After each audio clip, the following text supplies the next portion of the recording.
Hey everyone! Alright, welcome to week 11. I cannot believe that I'm 11 weeks. The weeks seem to be going by faster now that we're getting a little bit further into it.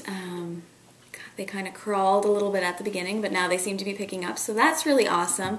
I'm not wishing like any of this away at all. I'm kind of just really trying to take in every single step and milestone that happens each week. But I mean, it's still nice to be able to be progressing because every week and every day that passes, I feel a little bit safer. Safe is not really the right word. I don't think I'll ever feel safe, even though when we did have our miscarriage in the past, it was very early in the pregnancy. And so already we've done way better. This pregnancy has gone way, way better. But regardless, anybody who's experienced a miscarriage in particular, I think you always will have that in the back of your mind. So I probably won't feel completely safe until I'm holding baby. But I definitely am feeling more reassured as the weeks are passing, so that's really great. It's nice to be able to relax and enjoy rather than being stressed all the time. Not that I'm stressed all the time, but you know what I mean. Alright, so this is going to be the first week that I don't have any notes, so hopefully I'm not going to go rambling too long. But let's go dive right in and let's see how this turns out. Right now, the baby is the size of a lime. I don't think a very big lime. I think it said 1.5 inches long. So it's probably just a small lime. And then by the end of the week, it's going to be the size of a plum. So that's really cool. I like plums. And I like limes, I guess. Better than a prune, although I was happy when the baby was a prune. You know what I mean. Symptoms? All of my symptoms are improving greatly.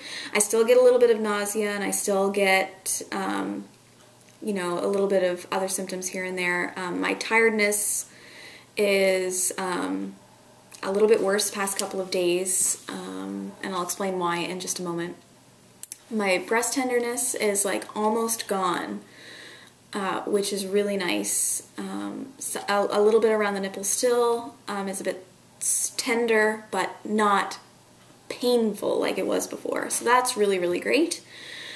Yes, tiredness is getting worse because a new symptom that I've had the past couple of nights, probably the past 3 or 4 nights in a row, is I am not sleeping all the way through the night. Not that I ever slept all the way through the night. I'd always wake up like maybe once or twice, roll over, go back to sleep.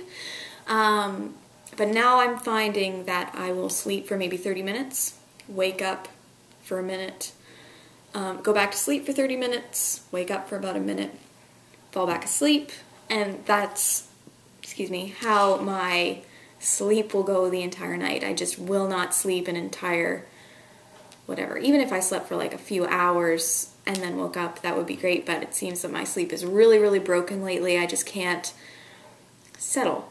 So that is a really unfortunate side effect because I love my sleep. And so I think that's why my tiredness is a little bit worse. So that's great. The nausea I only experience when I eat something that I don't care for. Yeah, food aversions.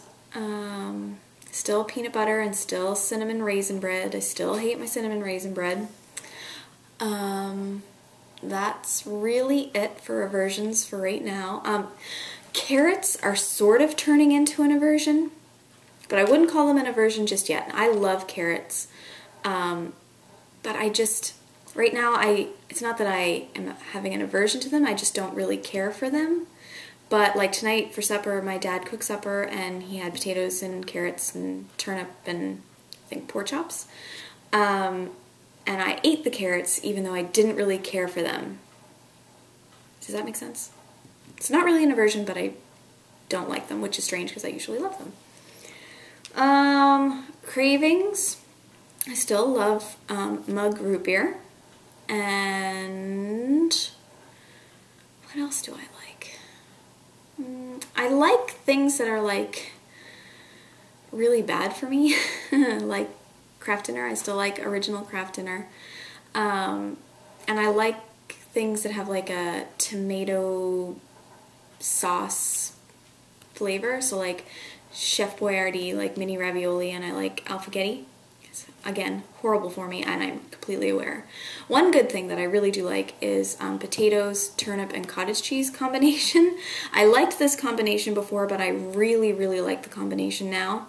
I'm not sure if I would call it a craving, but I really enjoy it, and so my dad had that for supper tonight, and so that was really nice that I was able to have that instead of the Kraft Dinner I was going to make for myself. Yeah. Oh, I do have a new something that I might even classify as a craving. If not a craving, then something that I'm really enjoying right now. I work in a building that has about 175 people working in the building, and we have a lunchroom that is for everyone. And when I went into the lunchroom for my lunch, someone had been making something that was a maple smell, and so when I walked in, it smelled like maple syrup to me, and I got a craving for maple syrup. And so that evening, I went to the grocery store and I got myself some Eggos and some maple syrup, and I really like Eggos and maple syrup. So that's what I've been having for breakfast at work for the past 2 days. Eggos and maple syrup. It's a really nice something. Instead of having a Tim Hortons bagel every day, which A, costs me money, and half the time I can't eat it because they're using the friggin' knife that they used for the cinnamon raisin bagel that was buttered just before mine. Grr! They really should use a different knife for each bagel, but whatever. What if I was allergic to cinnamon or something? Anyways, that's neither here nor there. So yeah, maple syrup. I think that's really it for cravings. Appetite's coming back again. I've been saying this every week for the past couple weeks. Slowly coming back, and it's coming back even more. I get more hungry. I feel like more ravenous. Does that make sense? Like in the evenings after work, when I'm on my way home, I'm pretty friggin' hungry, and by the time I get home, I am just starving. Where maybe a few weeks back, I wouldn't really be hungry, and I would just eat because I had to eat. So that hungry feeling is coming back, which is really good because not having an appetite really kind of sucks. Anyway, that's it for food cravings and aversions. It's really been a boring week, except one thing happened. This is going to be the only redeeming thing, I think, in this video. That's going to be of any kind of interest because it's really just more or less the same as last week. But at 10 weeks and 2 days, myself and my husband found the heartbeat on our Doppler. We have a Sonoline B pocket fetal Doppler. And I kind of feel like a noob because I've been trying to find the heartbeat since about 7 weeks because I know that there's been some people that have found the heartbeat early, like before 8 weeks. And so I was trying from 7 weeks and I just couldn't find it. And so finally I went on my Facebook, my Amy, last name Turtle Ames Facebook, not my personal Facebook. And I just went to everyone that was on there. Please help. I can't find the heartbeat. If anybody could give me any tips, please do.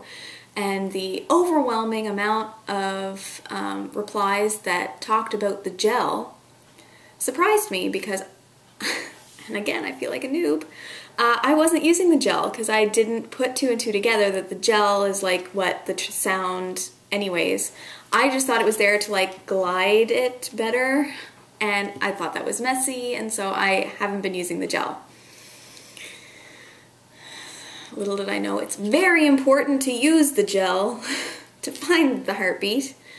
And so they told me to immediately check, and I ended up finding it within, you know, 30 minutes of posting that on Facebook. So that was really awesome. So thank you to everybody who's on my Facebook that responded to that and told me, go get the gel now. Yeah, I still can't believe that I did that. It's such a noob thing to do. Anyways, it's kind of a funny story about how we found the heartbeat. My husband was there with me when I was trying to find it without the gel. And then I posted that on Facebook and found out about the gel. So we went and got ourselves some aloe and started looking, and I was looking all over and I couldn't find it. And I was probably looking for like 10-15 minutes. Couldn't find it. And so I like put the Doppler down beside me and I pick up my phone and I'm like getting ready to like text people like, I still can't find it, you know, any more suggestions. Jason, my husband, gets impatient and he picks up the Doppler and he goes on my stomach to look. Doesn't he find it within 1 minute? He wasn't even looking for 1 minute and he found the heartbeat. So already this child is only cooperating for its father and not its mother. So, but I think Jason was really, really happy that he was able to be a part of that, and I wouldn't have found it. I would have given up more than likely before I found it if he hadn't found it. So that was a really nice something that we could do together. But yeah, it was amazing. It's pretty faint. I think my Doppler, I don't know if it's like a glitchy Doppler or what it is, but it doesn't pick it up very strong. And actually the heart rate that it picked up was in the 130s. But when I actually counted the heartbeat, I counted the heartbeats however many there were in 10 seconds, and then I multiplied it by 6. And what I got was 174 beats per minute. So that's a nice fast heartbeat. And spot on to where it was when we had our ultrasound at 8 weeks and 5 days. So could not be more happy. And now that I know where it is, I've been checking, you know, once a day just for peace of mind. And heartbeat is still there, still strong. Every time I check, and I can check and I can find it within like, you know, a couple seconds. So that's really awesome. So we're super happy that we were able to find it finally, even though I feel like an idiot that I didn't know about the gel. Anyways, that's it for week 11. Wow, this is getting pretty crazy that we're already, you know, I'm finishing up my week 11 vlog, but let's go take a look at the belly. You know how much I hate to edit, and let's go see what the belly's doing. People at my work are noticing that and my belly is popping out a little bit, so that's pretty cool that they're actually noticing. Because I kind of like it, and I'm kind of just letting them think what they want, because, you know, it's not just that I'm chubby, I'm actually pregnant, so that's nice. Alright, so this is belly, and I definitely think that it's coming out. Boop, boop. Alright, and so that's with the shirt down. This is shirt up. Yeah, what do you guys think? Is it more than last week? This is from the front. On the other side. Bigger than last week or the same? What do you think? I think it's a little bit bigger than last week. My personal feeling. It feels bigger. But let me know what you guys think. Again with the shirt down. Yeah, it seems like you can tell more when I have my shirt down. Like, that's a definite bop, bop, bop. A good friend of mine, she says that I'm popping out what seems to be quite fast, because I'm short. I'm 3.5 on a good day, and and I have quite a small torso, so all it has, you know, I only have room for it to go out. So yeah, that's that. All right, that is it for week 11. That's just ridiculous. I can't even believe it.